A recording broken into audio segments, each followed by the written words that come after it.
নদীপথের বিলাসবহুল ও নিরাপদে যাত্রী পরিবহনে জনপ্রিয় ছিল বরিশাল ঢাকা সহ দক্ষিণাঞ্চলের নৌপথ।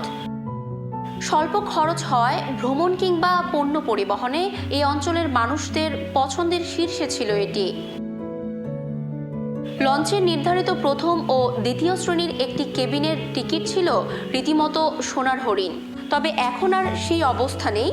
পদ্মা সেতুর দ্বার উন্মোচনে চরম যাত্রী সংকটে পড়েছে লঞ্চগুলো।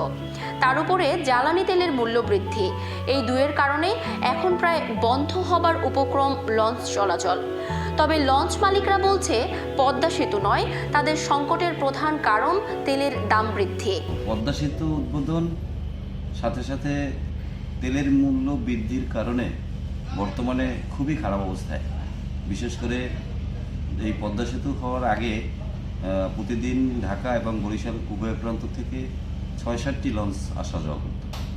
এখন সেখানে মালিকপক্ষ রোটেশন প্রথা করে 2টি লঞ্চ করে চালায়। পদ্মা সেতু হওয়ার পর লঞ্চ চলে 2টা এবং বেসিকিনা কম, প্যাসেঞ্জারও কম আসে, গাড়িতে যায় এবং লঞ্চের প্যাসেঞ্জার কমায়, আমাকে বেসিকিনা কমায়। আগে বেসলাম ৫,০০০-৬,০০০, ১ থেকে ১,৫০০ টাকা বেশি, আমাকে সংসার চলে।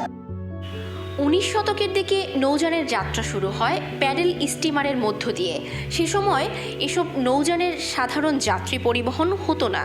তবে 19 শতকের মধ্যভাগে এসে স্টিমারে যাত্রী পরিবহন শুরু হয় এবং জনপ্রিয়তা লাভ করে। ঠিক তখনই 60-এর দশকে ব্যক্তি পর্যায়ে লঞ্চ তৈরি করেন ব্যবসায়ীরা। 21 শতকে এসে এই অঞ্চলে রীতিমতো এক শিল্পে পরিণত হয় লঞ্চ ব্যবসা। নৌপথে যে যোগাযোগ ব্যবস্থা, এটার বয়স প্রায় 100 বছর মতো হয়েছে।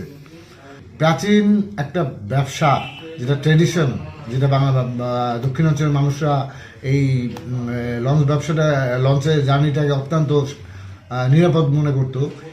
এই ব্যবসাটাকে টিকিয়ে রাখতে হলে সরকারকে এগিয়ে আসতে হবে। তবে পদ্মা সেতু চালুর পর ঢাকার সাথে দক্ষিণের 21 জেলার যোগাযোগ ব্যবস্থা সহজ হয়েছে। সড়ক পথে 4 থেকে 5 ঘন্টায় সহজে ঢাকা বরিশাল আসতে ও যেতে পারে মানুষ। অন্যদিকে তেলের দাম বৃদ্ধিতে বেড়েছে লঞ্চের ভাড়া। এসব কারণে মুখ থুবড়ে পড়েছে নৌপথ। ইতোমধ্যে বন্ধ হয়ে গেছে অনেক রুট। বেকার হবার আশঙ্কায় আছে এর সাথে জড়িত নানা পেশার মানুষ। আসলে সাধারণ মানুষের ধারণা যে পদ্মা সেতু হওয়ার জন্য মনে হয় আমাদের দক্ষিণাঞ্চলের সঙ্গে ঢাকার যে লঞ্চ ব্যবসা, এটার অসম্ভব ক্ষতি হয়েছে। বা আমরা লঞ্চ মালিকরা মনে করি যে তেলের দাম বৃদ্ধির জন্যই আমাদের লঞ্চের ব্যবসা ধস নেমেছে।